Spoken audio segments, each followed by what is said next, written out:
dans ce nouvel épisode des Blabla de Sandra. Si tu apprécies ce contenu, pense à t'abonner, à liker et à partager. Je t'invite à découvrir mon dernier bébé de papier paru à ce jour en auto-édition, L'amour minimaliste, une romance qui parle de deuil, de résilience et de renaissance à travers un nouvel amour avec tendresse, humour, passion et sensualité. Fin de la page promo. Aujourd'hui, nous allons nous poser la question suivante. Dans quel pays les écrivains s'auto-éditent-ils le plus? L'auto-édition, c'est ce chemin où l'auteur révèle son œuvre sans passer par un éditeur traditionnel. Quels pays sont en pointe? On explore cela maintenant. Tout d'abord, qu'entend-on par auto-édition? Avant tout, rappelons ce qu'est l'auto-édition. Un auteur publie lui-même ou via une plateforme son livre en format papier, numérique ou audio, sans passer par les maisons d'édition classiques. Grâce aux plateformes numériques et à l'impression à la demande, ce modèle s'est démocratisé. Et les chiffres sont impressionnants. On estime qu'au moins 1,7 million de titres auto-édités paraissent chaque année dans le monde. Mais alors, y a-t-il un pays où on s'auto-édite davantage? Le rôle moteur des pays anglo-saxons. Si l'on se tourne vers les études disponibles, dans une analyse consacrée à l'auto-édition, il est indiqué que les États-Unis sont indéniablement à la pointe de la croissance de l'industrie de l'auto-édition. Une enquête de Alliance of Independent Authors a montré que parmi les auteurs auto-édités interrogés, la majorité provenait des pays anglophones, avec les États-Unis représentant environ 52% des répondants. Tout cela suggère que, quantitativement, c'est bien aux États-Unis que l'auto-édition est la plus grande force, en nombre absolu.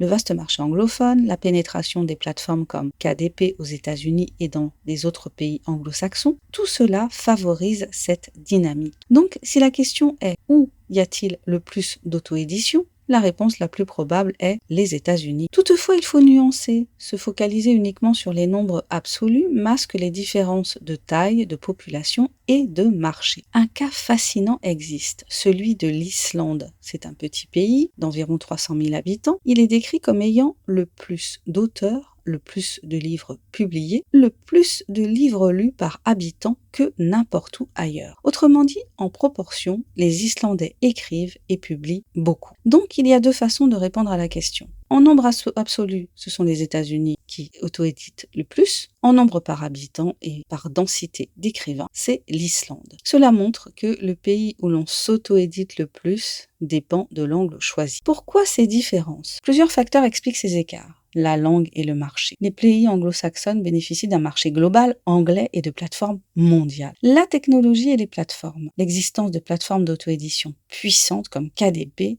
facilite cet accès. La taille du marché et la distribution. Les États-Unis offrent un vaste public et un réseau énorme. La culture de l'écriture et de l'édition. En Islande, par exemple, la culture littéraire est forte. La lecture est valorisée, ce qui favorise la publication. Les ressources et l'indépendance. L'auto-édition attire ceux qui veulent garder le contrôle artistique et avoir des royalties plus élevées. Conclusion. Si l'on considère le nombre total d'auteurs auto-édités, c'est très vraisemblablement les États-Unis qui mènent. Si l'on considère la densité d'écriture et la publication par habitant, c'est l'Islande qui se distingue fortement. Pour nous, auteurs auto-édités ou aspirants écrivains, cela signifie que le marché anglophone reste incontournable si on veut un maximum de volume, mais dans un marché plus petit, on s'oriente vers sa propre langue, vers sa communauté locale et on utilise l'auto-édition comme un levier de liberté. Merci d'avoir écouté cet épisode des Blabla de Sandra. Si tu as aimé cette réflexion, n'hésite pas à partager ce podcast et à me dire quel est ton point de vue sur la question. Je te dis à très bientôt pour un nouvel épisode des Blabla de Sandra. Allez, abonne-toi, commente si tu l'oses, like et partage. Et pense à découvrir mon dernier bébé de papier paru à ce jour, L'amour minimaliste, une romance qui parle de deuil, de résilience et de renaissance à travers un nouvel amour avec tendresse, humour,